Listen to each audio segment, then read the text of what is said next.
Cette review est en partenariat avec les éditions Kana. Découvre les chapitres de Samurai 8 sur le site samurai8.kana.fr. Lien dans la description. Ouais.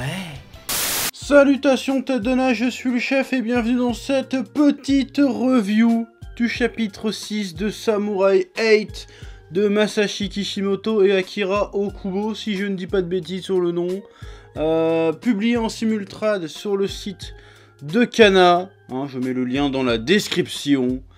J'avais déjà parlé du premier chapitre, je te mets une petite fiche pour parler du premier chapitre. Et j'avais dit qu'on en reparlerait, donc là on va en reparler. Voilà, ouais. Alors comme je le disais lors du premier chapitre de Samurai 8, l'univers a l'air cool. On en est encore arrivé à ce chapitre 6 dans la phase de tout début de shonen. C'est-à-dire on est en train de t'expliquer comment fonctionne l'univers, comment fonctionnent les pouvoirs, qui sont les personnages, leur motivation, etc., etc. Et depuis le début, comme je te le dis, on est là-dedans, et on découvre un peu plus à chaque fois comment fonctionne le monde des samouraïs, et comment fonctionnent leurs pouvoirs, jusqu'où s'étend l'univers, encore, on sait pas trop encore.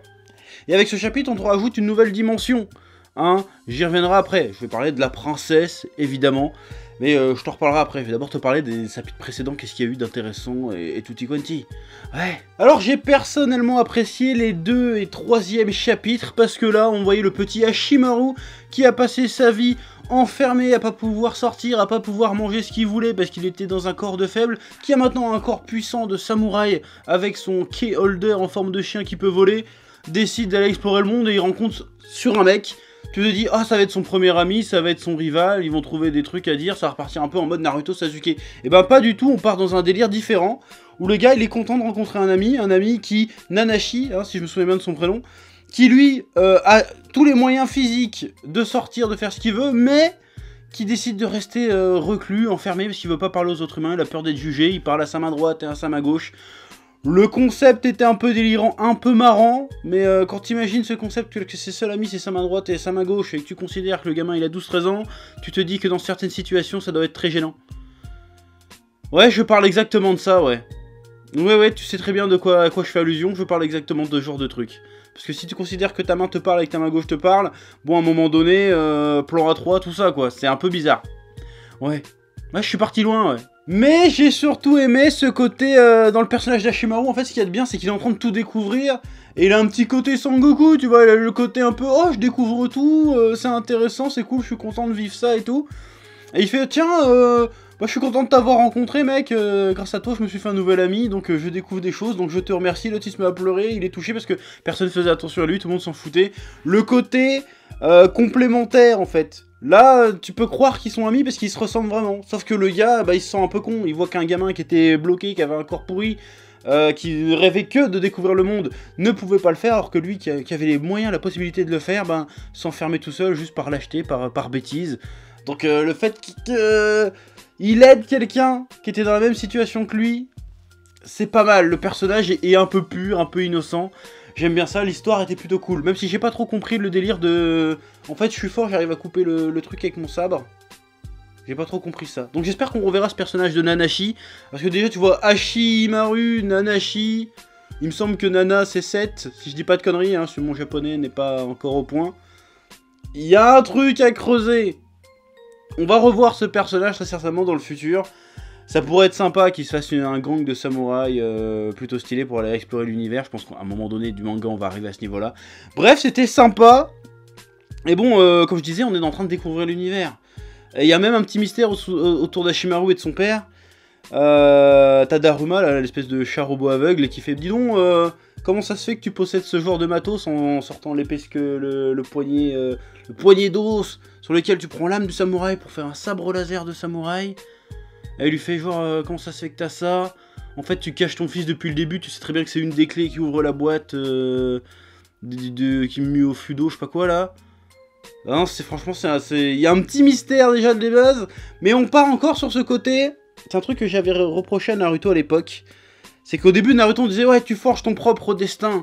Et puis vers la fin, on fait, non, en fait, t'étais destiné à faire ça. Et là, on est direct dans le côté, c'est ton destin. En fait, le gars, il va lui arriver tout ce qui va lui arriver parce que il a un grand destin. Déjà de base. Ça, c'est un peu trop classique dans les shonen quand même. Donc j'espère qu'ils vont réussir à jouer avec ça pour, justement, cette fois-ci, que le personnage, au lieu de juste suivre son destin, déjoue sa destinée. Ça sera intéressant. Donc j'espère qu'on va partir là-dessus, vraiment. Après, on arrive dans la phase premier entraînement du héros. Bon, classique des shonen du genre aussi. Mais là, qui risque d'être intéressant, parce qu'on découvre petit à petit les pouvoirs des samouraïs.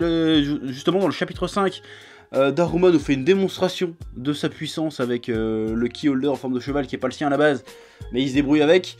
Tu vois qu'en fait, les keyholders, c'est des espèces de méca, plus ou moins. On sait pas trop ce que c'est comme matière. Mais il planque des armes. À un moment, il sort des flingues. Il sort un katana. Il met son lame dessus. Ça fait une épée laser. Il y a le keyholder, il se démantèle pour refaire une armure.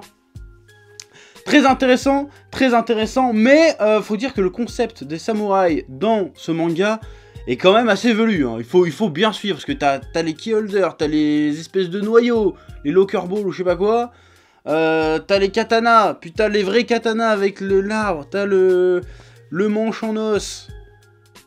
C'est compliqué. Là, pour faire l'analogie avec Naruto, on allait du simple au compliqué. Là, on est direct dans le compliqué. Donc, ça va certainement se complexifier encore. Il va falloir s'accrocher pour te suivre. Bon, là, j'ai relu tout 2 fois, donc ça va. Je commence à comprendre comment ça fonctionne. Mais c'est compliqué, quand même. Je trouve que c'est un peu complexe. Mais c'est stylé. Visuellement, c'est stylé. Hein. Le moment où il sort ses 2 flingues et qu'il défonce les géants avec ses flingues, qu'après, il met un coup de katana, après, il a une armure... Franchement, c'est stylé. Et j'ai hâte de voir Hashimaru qu'est-ce qu'il va pouvoir sortir comme pouvoir. Parce qu'il va pas juste sortir les pouvoirs classiques. Je pense pas qu'il va sortir les mêmes pouvoirs que Daruma. Il va forcément sortir quelque chose de bien particulier, propre à lui-même. Voilà, j'aime bien aussi le côté entraînement. Oui, je sors mon sabre laser, mais il est tout mou parce que en fait ma volonté n'est pas encore assez puissante et que je n'ai pas encore trouvé ma princesse à protéger. Et ça va être le dernier point que je vais aborder, c'est justement ce côté princesse. Qui arrive comme ça. Oui, en fait, les samouraïs, c'est la clé... le cœur et la princesse. Non, c'est la clé, le holder de la clé, c'est-à-dire l'espèce d'animaux totem qui se trimballe avec eux, et la princesse. Donc, qu'est-ce que c'est que cette histoire de princesse? Alors, ça peut être intéressant, cette histoire de princesse, sauf si on part dans le délire que, bon, en fait, la princesse, eh ben, elle cherche son prince, elle cherche son protecteur. Et j'ai un peu peur qu'on retombe un peu dans ce qu'il y avait dans Naruto qui était un peu casse-couille, le côté demoiselle en détresse qu'il faut protéger. Ça, je vais avoir un peu de mal avec ça, je sens quand même. J'espère que ça va être développé autrement, parce que là c'est que le début, donc je peux pas juger. Mais j'espère que ça va être développé un peu autrement, parce que là, comment ça arrivé, comment tu vois les princesses qui parlent entre elles? Genre, bah oui, mais attends, t'as laissé tomber ta locker ball bidule truc, ça se trouve c'est un gros lourdeau qui va la retrouver, puis tu vas être coincé avec lui, parce que c'est le destin. C'est bizarre. C'est bizarre et je trouve ça un peu facile, le côté... tu deviens un samouraï parce que la princesse te donne ton cœur de samouraï. Et du coup, vous êtes liés ensemble... parce que c'est comme ça. Et si tu n'as pas elle, bah en fait, tu dois la protéger, sinon tu n'as pas ta vraie puissance de samouraï. Donc est-ce que la princesse va ne servir qu'à être protégée? Bon, voilà, je veux pas faire le genre féministe, mais bon, quand même... Non, je ne veux pas d'une Sakura 2.0... Donc j'espère que cette Dan, si j'ai bien compris son nom, servira à autre chose qu'à faire la demoiselle en détresse et à donner du courage aux héros. S'il vous plaît. On est en 2019, je pense qu'on peut attendre autre chose des personnages féminins principaux, des shonen neketsuesques du genre. S'il vous plaît. Donc je suis assez méfiant à ce niveau-là. Mais le manga reste cool, reste intéressant, et je suis très curieux de voir la suite. Voilà. Voilà. Donc comme d'habitude, je te laisse le soin de dire en commentaire de ce que t'as pensé de ce chapitre 6 et de ce début de Samurai 8. Je t'invite, bien évidemment, à aller lire le chapitre sur le site officiel de Kana. Il y a un chapitre par semaine et le chapitre reste que une semaine en ligne. Donc il faut se presser pour le lire. Et évidemment, tu peux le retrouver aussi sur Isneo une semaine après. Je crois qu'il y a un décalage d'une semaine entre les 2 publications. Donc voilà. Moi, je te retrouve la semaine prochaine pour une nouvelle petite review de Samurai 8. Ouais, parce que je vais faire quelques reviews pendant quelques temps. Voilà. Parce que la passion. Et que la passion te guide. Et je te dis à bientôt pour de nouvelles aventures. Ouais. Eh oh, tu vas pas te barrer comme ça, hein? Tu vas laisser un pouce bleu? Un petit pouce bleu, hein? Puis tu regardes aussi les autres vidéos? Parce que voilà, tu t'abonnes? Ouais? Ouais.